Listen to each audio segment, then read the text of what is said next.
का कुछ काम हो रहा है, लेकिन एक काम है जो अभी तक मिर्जापुर में नहीं हुआ है, वो मुझे करना है। मिर्जापुर में स्वास्थ्य की दृष्टि में मेरा सबसे बड़ा सपना था कि मेडिकल कॉलेज की स्थापना हो, वो पूरा हो गया। आज हमारे मेडिकल कॉलेज में चौथा बैच पढ़ के निकलने वाला है और मेडिकल कॉलेज की वजह से जिले की स्वास्थ्य सुविधाओं में कितना सुधार आया है। अभी आपने प्रिंसिपल साहब को सुना, सीएमओ साहब को सुना और हमारे जनप्रतिनिधियों को भी सुना।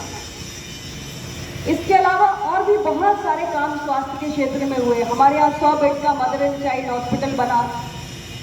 हमारे यहाँ मेरे पिछले कार्यकाल में डायलिसिस सेंटर की स्थापना भी मैंने कराई और मुझे बहुत संतोष की अनुभूति होती है। मैं उस डायलिसिस सेंटर में देखती हूँ, मैं गांव-गांव में जाती हूँ तो जनता मुझे मिल जाती है जो कहती है कि मंत्री जी, मिर्जापुर डिस्ट्रिक्ट अस्पताल में जो आपने डायलिसिस सेंटर स्थापित कराया है उसमें हमने जाके इलाज कराया, हमको बहुत सुविधा हो गई है। नहीं तो पहले हमको बनारस भाग के जाना पड़ता था, इलाहाबाद भाग के जाना पड़ता था और पूरा फुल रहता है। मुझसे लोग अब ये भी कहते हैं कि अभी इसकी कैपेसिटी बढ़ा दीजिए, यहाँ पे कम है, अभी और बढ़ा दीजिए। इतनी उसकी मांग बढ़ गई है, हमारे जनपद में इतनी लोगों की आवश्यकता की इससे पूर्ति हो रही है। इसी प्रकार हमारे जनपद में सीसीयू स्टैब्लिश हुआ और आपके बीच में मुझे याद है एक बार जब मैं स्वास्थ्य राज्य मंत्री थी उस दौरान लाइफलाइन एक्सप्रेस आई थी, एक पूरी ट्रेन। ऐसी एक संस्था है उस ट्रेन को चलाती है, मुझे अभी नाम नहीं याद आ रहा, लेकिन उस पूरी ट्रेन को एक चलते फिरते हॉस्पिटल के रूप में उन्होंने बदल कर रख दिया था और वो पूरी की पूरी ट्रेन 1 महीने तक मिर्जापुर रेलवे स्टेशन पर खड़ी रही थी, आप लोगों को याद होगा। और 15,000 ऑन रिकॉर्ड पेशेंट्स का ट्रीटमेंट उस लाइफलाइन एक्सप्रेस के माध्यम से हुआ था। आपको याद होगा कि हमने एक टेलीमेडिसिन वैन भी यहाँ पर चलवाई थी जो गांव-गांव गई थी और एक कंप्यूटर स्क्रीन के माध्यम से बड़े बड़े विशेषज्ञ डॉक्टरों से हमारे गांव की गरीब जनता ने कंप्यूटर स्क्रीन पे उनसे वर्चुअली इंटरैक्ट करके उनका चिकित्सीय परामर्श प्राप्त किया था। वो टेलीमेडिसिन वैन भी चली थी।